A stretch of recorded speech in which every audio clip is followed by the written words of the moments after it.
I found out there was a problem with John's development at 24 weeks. I found out that my baby had anencephaly at my routine 22-week scan. The baby had Edwards syndrome, which we had no idea what it was. Throughout the whole pregnancy, we had started with possible miscarriage to, and now an increased risk of Down syndrome to problems with the heart, fluid on the brain. The nurse said that she couldn't see full limbs. The final thing the doctor said that they might need to revive him when he's born. I think I asked him how long, and he said, well, less than a year. It's devastating when you hear there's something wrong with your little baby.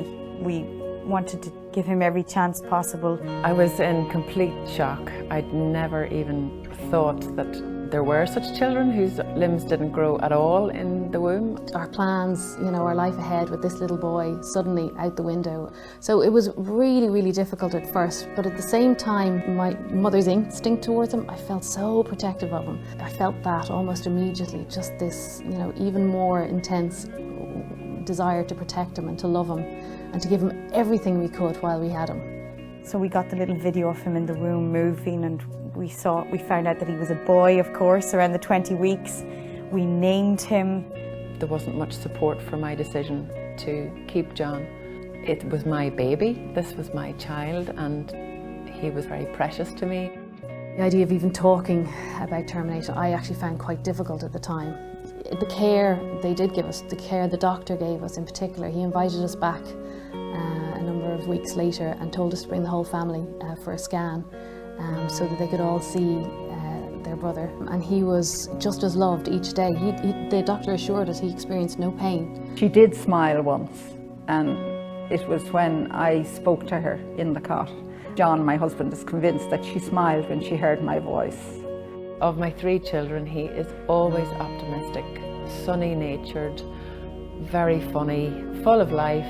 He makes a huge impact on his family, on his friends, on his school community and on the wider community.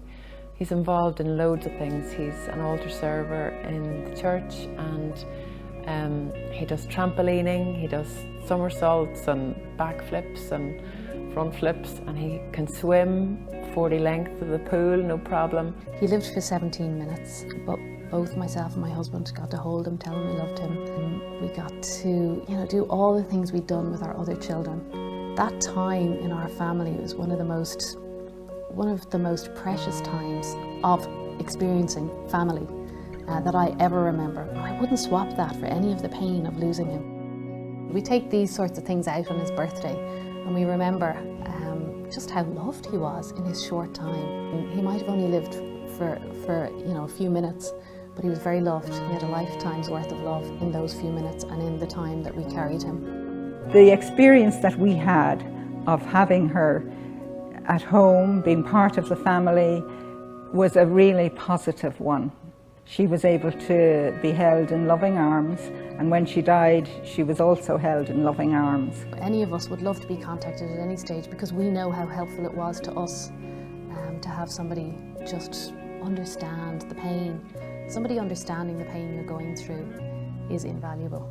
For somebody to come in and just kind of almost take charge and give hope and support all the way through, I think that would be just make an amazing difference. It helped me take it one day at a time and cherish him for what he was there and then in my tummy, and every little kick that followed.